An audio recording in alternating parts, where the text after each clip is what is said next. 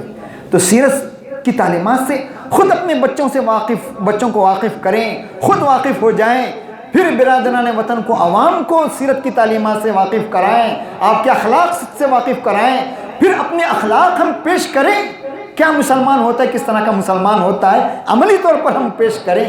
یہی اللہ کے نبی کی سب سے بڑی مدد ہوگی. یہ کچھ باتیں تھیں جو میں نے آپ کے سامنے کہیں. اللہ تعالیٰ مجھے بھی آپ کو بھی ان باتوں پر عمل کرنے کی توفیق دے. وآخر دعوانا الحمد للہ رب العالمین.